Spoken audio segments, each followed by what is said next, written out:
Dando continuidade ao nosso estudo a respeito da Sagrada Liturgia, hoje nós vamos dar mais um passo dentro da oração eucarística. Eu gostaria de convidar vocês que estão nos acompanhando a falarmos especificamente sobre uma oração eucarística. Quero destacar a oração eucarística primeira, que também é conhecida como cânon romano, sobretudo porque com a terceira edição do Missal Romano, esta oração ficou muito enriquecida, muito bela, com a tradução que nós temos aqui no Brasil. E nós vamos olhar para o texto, para juntos, quando participarmos e essa oração for recitada, ou mesmo as outras orações eucarísticas, possamos perceber as riquezas que estão contidas nos textos da oração eucarística. Logo depois, então, que conclui-se o santo, o texto do Missal, a página 523, oração eucarística primeira, começa dizendo assim: Pai de misericórdia. Aqui nós temos um elemento interessante, que toda a celebração eucarística ela é uma oferenda da segunda pessoa divina da Santíssima Trindade, Jesus, ao Pai. É o Filho que se oferece e se entrega ao Pai. Portanto, todas as orações, como nós vamos observar, elas sempre são dirigidas à primeira pessoa divina da Santíssima Trindade, que é o Pai. Pai de misericórdia, quem sobe nossos louvores, suplicantes vos rogamos e pedimos por Jesus Cristo, vosso Filho e Senhor nosso, que aceiteis e abençoeis estes dons, essas oferendas, este sacrifício puro e santo. E aí a oração continua.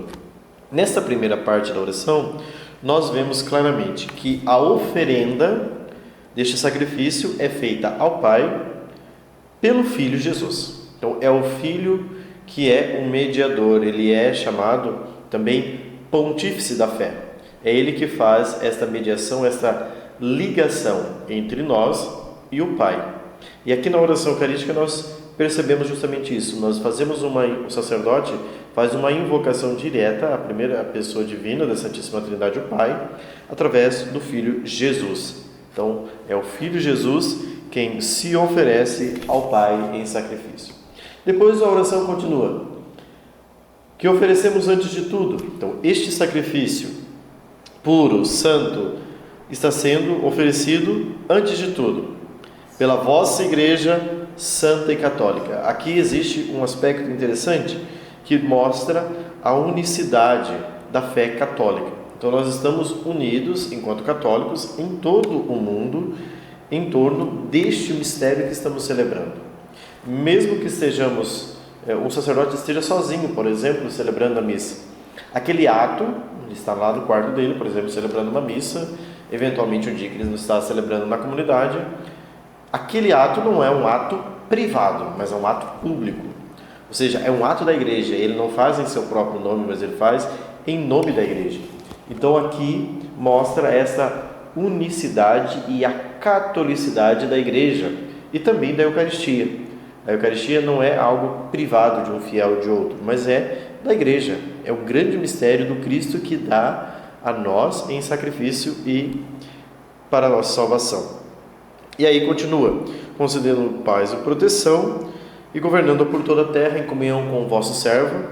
E aqui nós lembramos do Papa Francisco, ou de qualquer Papa que esteja governando a Igreja, mas nesse caso nós estamos rezando em comunhão com o Papa Francisco, com o Bispo da Igreja local, da sua Igreja particular, e com todos aqueles que guardam a fé que receberam dos apóstolos. Então a nossa fé católica, ela é uma fé apostólica.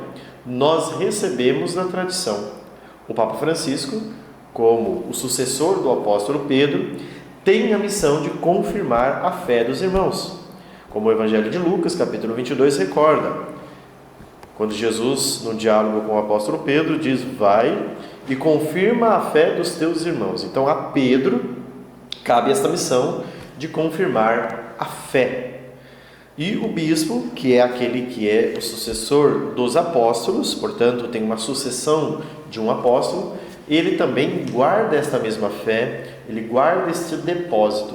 É por isso que todas as celebrações eucarísticas nós recordamos tanto do Papa como do Bispo, porque cabem a eles a missão de guardar a fé, de tutelar a fé católica e também de transmitir aos irmãos que seguem e que continuam a fé de sempre.